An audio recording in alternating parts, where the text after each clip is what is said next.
RS brothers లో ఆషాఢం KG sale మళ్ళీ మొదలైంది. మరెన్నో క్రేజీ ఆఫర్స్ ఖైదీ చేయండి ఆర్ఎస్ బ్రదర్స్.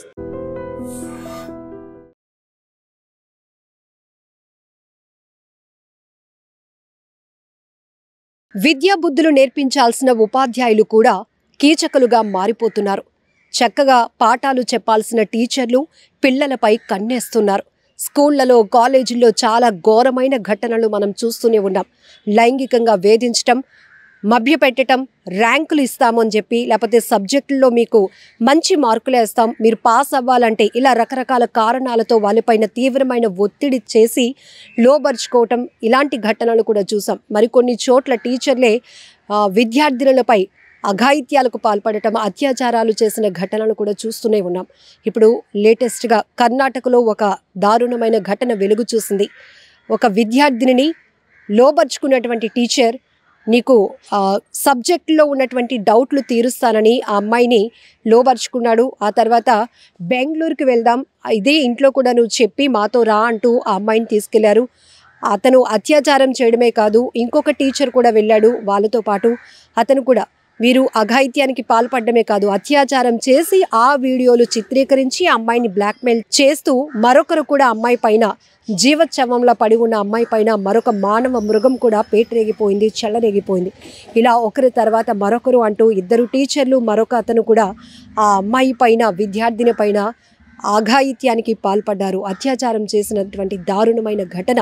అసలు ఏం జరిగింది, కేసుకు సంబంధించి డీటెయిల్స్లోనికి వెళ్దాం. డౌట్లు తీరుస్తామని చెప్పారు, స్టూడెంట్ పై అత్యాచారం చేశారు, ఆ తర్వాత వీడియో కూడా షూట్ చేశారు. కర్ణాటకలో తీవ్ర కలకలం రేపుతోంది ఈ సంచలన ఘటన. ముడుబిద్రే గ్రామానికి చెందిన ఒక కాలేజీలో 19 సంవత్సరాల విద్యార్థిని ఉంది. సబ్జెక్ట్లో డౌట్లు తీరుస్తామని చెప్పి ఆ అమ్మాయితో పరిచయం పెంచుకున్నాడు టీచర్ నరేంద్ర.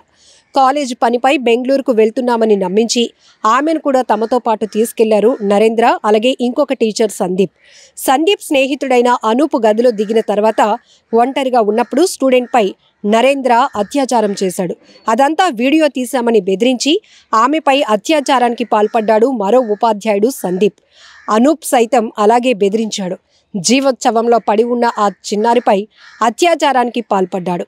ఆ ముగ్గురు మళ్లీ బెదిరిస్తూ ఉండటంతో తల్లిదండ్రుల సాయంతో ఫిర్యాదు చేసింది బాధితురాలు. మహిళా కమిషన్ సూచన మేరకు కేసు నమోదు చేసి నిందితులు ముగ్గురిని కూడా అరెస్టు చేశారు పోలీసులు. ఎంత దారుణాతి దారుణమైన ఘటన. ఈ మధ్య స్కూల్లో, కాలేజీల్లో కూడా పిల్లలకు భద్రత లేకుండా పోతోందంటే ఎటువైపు వెళ్ళిపోతుంది ఈ సొసైటీ? మరి పిల్లల్ని చదువు కోసం బయటకు పంపించాలా వద్దా? వాళ్ళకి ఎంతవరకు సెక్యూరిటీ ఉంది? పాఠాలు చెప్పాల్సిన టీచర్లోనే కీచకులుగా మారిపోతున్నారు అంటే ఇక తల్లిదండ్రులేంటి, విద్యార్థినులు కూడా వాళ్ళ భయభ్రాంతులకు గురవ్వాల్సిన పరిస్థితులు నెలకొంటున్నాయని చెప్పొచ్చు. ఈ ఘటన ఆలస్యంగా వెలుగు చూసినప్పటికీ బాధితురాలు ఇచ్చినటువంటి కంప్లైంట్తో ఆ విద్యార్థిని తల్లిదండ్రులతో సహా పోలీసులని ఆశ్రయించింది. కంప్లైంట్ ఇవ్వడంతో ముగ్గురిని కూడా పోలీసులు అరెస్టు చేశారు.